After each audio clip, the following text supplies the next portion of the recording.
Rico McGee, another episode of the Rulers Minute. We just coming up on the eve of the season finale for both men's and women's teams for Cleveland State University.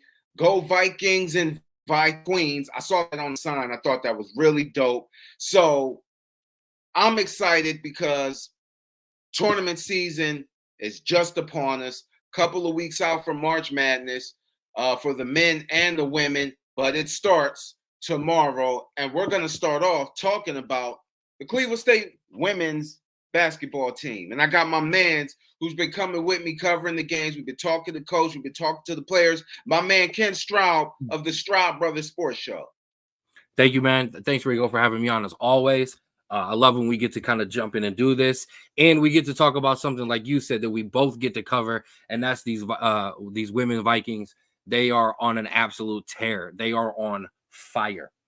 They are just destroying everything. I don't think they've lost a game since I've covered them. They've won 9 straight. If I'm not mistaken, they've won 9 straight. Undefeated in the month of February. Yes. Since it's something crazy like that. I got to look at the stat line, but I know they haven't lost in February. I should say that they have not lost in February. The Vikings, they're outscoring opponents by 14 points. That's plus 430 scoring overall. They average 74 points a game, and they give up 60 points. I mean, this defense started off slow in the beginning, but head coach Chris Killsmeyer tells us all the time in post-game, defense, rebounding, hustle. They've just been on an absolute tear, like you said. It's like they go out there.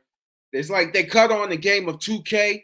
They put it on the easiest mode possible, and excuse my language, they proceed to bust ass. And they're just amazing to watch. And more than likely, they're probably going to lock up the number 1 seed, depending on, whether they beat Northern Kentucky tomorrow, which they're predicted to win that game by a huge margin. That's not even going to be close on paper, but college basketball, anything can happen. What are your thoughts? I mean, 26-4, first place in the horizon. Like you said, they've pretty much got that number 1 seed locked up. I do want to mention they have not lost a game since December 27th or January 27th. That's the last time they lost a game. So I love this team a lot. I really, really do. When you watch them play in person, it gives you even more perspective about just how physical and tough this team is. And we said, and like you said, what coach talks about their defense and their rebounding, but I want to talk about that rebounding, and I want to talk about some of the stuff that I found. So in the 30 games that they have played this year, they have only been out rebounded 11 times. Of those 11 times, they've only lost 3. One of those games was to Iowa. I mean, it's okay if you had a bad performance against Iowa. Overall, this year, they're out rebounding opponents by 125, 1,130 to the good, 1,005 to the bad. So when you say, oh, this is a good rebounding team, it isn't just talk. The stats and the numbers back it up, and the play does too. This is a physical, very good defensive and rebounding team, and it shows on the stat line, and that's why they're projected to be a 13 seed in the NCAA women's tournament right now. Listen, if they take care of business, win the tournament, and just so everybody knows, the Horizon League isn't a Power 5 conference. So in order to make the tournament, a team that wins the tournament would get the outright bid. You win the tournament, that's your automatic bid. Mm-hmm. I mean, it sucks that it's like that, but Cleveland State, let me just say this, they are also the defending Horizon League champions. I really want to just speak to the fearlessness of this team, especially with that backcourt and Kobe Maples and Michaela Purdue. Both players average 16 points a game. Kobe Maples averages 2 steals a game. They both shoot over 40% in field goal percentage. Kobe Maples shoots 25 for 74. That's 33.8 from the 3. Michaela shoots 36% from the 3. They take a lot of baskets. Let me tell you, they are not afraid to let that ball fly in the air. I think Jordana Reisma, who averages 9 points, but her field goal percentage is 50%. I mean, this is a team that will listen. If they have to, they'll shoot your lights out, and they've been doing it all season long. Yeah, and the shooting is big, and that backcourt specifically. When you talk about Kobe Maples and you talk about Michaela Purdue, they're clutch. They have, like you said, they're not afraid to shoot. They're not afraid to take big shots. This team also, because of the rebounding, when you get those two players specifically, and especially Kobe out in space, out in transition, it is amazing to watch. They get easy buckets, they find easy passes, they find easy open threes, and the shooting is not just from them. I want to give them some stats, and I want to compare it. Everybody knows how good South Carolina is, right? Everybody knows that they're this juggernaut, this dominant team. Well, let's compare them to CSU, because you're going to see. Hold on, wait a second. The women shoot 46.2% from the field. Okay. 36.3 from three. South Carolina shoots 51 and 41%. It's a couple percentage points off. Yes, those are it's not the same, but we're not talking about a huge disparity. These girls can play. And not just that, they lost Destiny early on in the season, which was supposed to be a huge loss, and it is still, and it was supposed to be devastating to this team. And the way Michaela has stepped up, the way Colby has stepped up, the way Sarah Guerrero has stepped up, Villalobos, Faith coming off the bench, this whole Jordana, as you talked about, this team goes deep. This team goes 7-8 deep, 6 for sure when you're talking about legit scoring, because you have to talk about Faith coming off the bench. So the shooting is there. This is a team to be reckoned with. This is not going to be a pushover by any means. Not by any means necessary. My only thing is I just don't want the NCAA committee to pull no BS and try to feed them to a South Carolina or Iowa or LSU or even in Ohio State. Please. Yeah.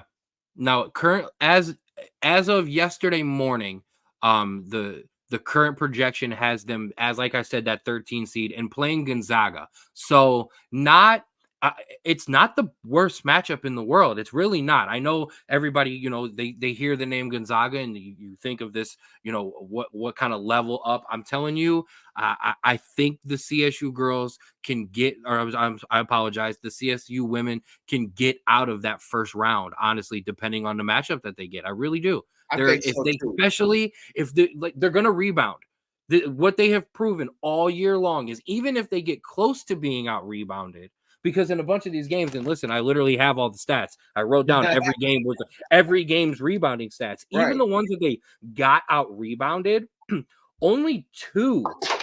If you take out that Iowa game, like I said, they got out rebounded badly by Iowa. Okay, right. But the other losses, the one to Green Bay and the one Detroit Mercy, those are the only other 2 losses they got out rebounded by more than 6. So this team is going to rebound. And if you do that in the tournament and you get second points chance, you get people in foul trouble, we know that, Rico, that is a recipe for any team to make it beyond that first day. Some of the best wins that this team has had, really, you had a huge win over Green Bay. And then to me, your second biggest win was by 13 over Southern Miss. A big program, believe it or not, in basketball. And both teams, both wins over Purdue, Fort Wayne. I mean, you've been sweeping everybody and then destroyed Niagara on December the 6th. I mean, when you Cleveland State basketball has never been a sleep-on vibe over here. Like when you put on that jersey, you know what it is to go out there and win. And, you can't say it again. Now, they're also undefeated at home. And defensively, they only allow 55 points per game at home. And when they get home in front of those crowds, and I'm telling people, look, the last game is tomorrow. We're going to get to that in a minute. Last game of the season is tomorrow before the tournament starts, man. Y'all need to get out here and see these young ladies, man. They go out here and they will ball. Kobe Maples handles is crazy. I seen her. Bro. I seen what she did to the And Mickey Yeah, can shoot. And put this. Mickey can shoot. Oh yeah, and the chemistry is crazy. Like they play together as a team. I mean, it's just an amazing thing. Heading into tomorrow, senior day for the seniors. Tomorrow they play Northern Kentucky. Supposed to win big. Who do you like and why? And I I don't even mean, have to ask really. no, here, I'll give you this instead. Instead of telling you who I like, because obviously I like Cleveland State to win this game. What I want to see and what I'm gonna be looking for is I'm gonna be looking for the backcourt, obviously, number one, Mickey and Kobe to get hot and get hot early. Okay, I want to see them rest at some point. I want to see seniors. I want to see some people on the bench kind of hanging out. But I want to see them get hot early, and I want to see the intensity start to kind of continue to level up. They got real chippy a couple weeks or a couple games ago. I'm sorry, with Youngstown State, there was some back and forth with Michaela and one of the other girls. There was some technical. I loved it. The games mean more, so it's time to amp it up. It's time. That doesn't mean you get crazy and you get out of yourself, but your play steps up. It's time to rise to that occasion. I talked about it in Coach with post game multiple times. Coach, we're getting closer to March. It obviously ramps up. Yes, was his answer on multiple occasions. Yeah, it absolutely does. It starts to get more important, and none are more important than tomorrow to go out and give one for the seniors, number one. But also, then now you're going into the tournament like we're playing our best ball, we're shooting our best, we're rebounding our best, we're playing our best defense. So I want to see a complete performance, no letdowns in any way, so they can go into this tournament with as much momentum as possible. I agree. I think they're gonna win pretty big against the Northern Kentucky team. The only team that I'm really worried about going in to the Horizon League is number one Green Bay, and then Yep. Youngstown State is a sleeper too. Believe it or not, they obliterated Youngstown State the first time they played them. Don't Yep. remember the score, but it was a huge win. The second time they won by 3. Youngstown Yep. State was down big, and then they came back and made it a game. So that's a team that you definitely want to watch out for because Youngstown State is not a joke either. It was 79-37 in the first game. It was completely lopsided. And yes, like you said, a 3-point game. And I was on our personal Twitter account, the Straw Bros at Straw Bros Sports, if you want to follow us, because I'll be tweeting during tomorrow's game too. But I was talking during that game and tweeting during that game. It took a monster defensive effort in the fourth quarter for them to come together and to hold off Youngstown State, because Youngstown State was behind most of the game and then would come in, tie or get behind 2 or 3, and then the girls would push it out and push it out and push it out again. But yeah, it was a tough game. So no, you're right. They are definitely a sleeper, as is Green Bay. They obviously they beat Cleveland State in the first round or in the first matchup. Then Cleveland State kind of took a handle to them in that second one, but it was the shooting. The girls absolutely shot their minds out. Mickey was 6 for 7 from 3 that night. I know Kobe, I think, had 16 or 17 points herself. It was a dominant performance, but it was the hustling, the rebounding. I talked about it. Was the first question I asked Coach. It was a 26-36 rebounding advantage. So you have those things. You continue to play like this, they're going to be all right. I think so as well. I mean, that second game against Green Bay, they were able to get into the point, and they weren't. Green Bay just seemed as if they didn't really have an answer, and they won pretty big. So it's going to be real interesting. Green Bay is, probably the second best team in the Horizon League. I mean, they've been jockeying for first all season long. So a lot of people, probably are saying that that's going to be your Horizon League championship game right there. I mean, and it's a rivalry. Winner will go to the tournament, dependent, if everything aligns as it should. Absolutely. Aligns as it should. So, with that being said, thank you so much, Ken, for joining this portion of the show. Really appreciate you. Please check out the Straw Brothers every Thursday, 5 o'clock on the 216 Sports Network. Check out the Rulers Minute on the 216 Sports Network. Check out the Jay Rich Show and 4th and 15 with Mel and Smooth as well. And Outside Interference. Please check us all out, man. We are doing our thing. We grinding. Cleveland, Ohio. We'll see you in a minute. Love yours. Now, as far as the men's team is concerned, they currently sit at 8 in the Horizon League standings. The good news, though, despite the loss the other night to a very good Green Bay team, despite that loss, Cleveland State will still get one home game in the Horizon League tournament, depending on what happens. You got IUPUI, which is a winnable game. You're at home. It's senior night. And you currently sit at 8th in the standings. So you're either going to get Robert Morris, which a team you've beaten before. You've got IUPUI, or you can, at the very least, you can get Detroit Mercy. That'll be your best bet, actually. The Cleveland State Vikings sit at 17-13 on the year. They are 10-9 in the Horizon League. They're tied with Fort Wayne. So, depending on what happens, you could get a very winnable game your first round, and it's at home.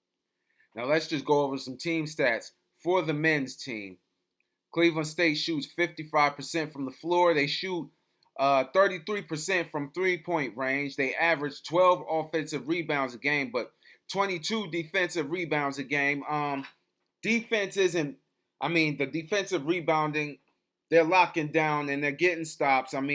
This is a pretty good team that can really turn it on, especially heading into the Horizon League tournament. Now, the other night, they didn't play with much of urgency, according to head coach Daniel Robinson, but expect that to change, especially going into tomorrow's game. It's like they lose a game, they get back to it, and then they right back to their ways. Tristan Enaruna leads the team when scoring. He averages 20 points a game. He also grabs 6 rebounds a game, just over 6.5 rebounds a game. Then we look at Drew Louder, who averages 2 assists, 2.9 assists, 1.3 steals per game. And then Dylan Arnett averages at least a block and a half per game. This team, they got the squad. Trust me when I tell you that. I've been covering these guys all season. They got the squad. They could really shake up some things. They got to go through a tough Green Bay team who swept them after this season. They've beaten them 2 in a row after losing the last 6 to CSU. And I think the biggest problem, the biggest obstacle, in my opinion, would probably be Oakland. We'll see what happens. But CSU will have a home game on Tuesday against whoever they play, and I'll bring you the updates on that. Let me know what you think in the comments for the women and the men. I'm Rico McGee. This has been the Ruler's Minute, and as always, we'll see you in a minute.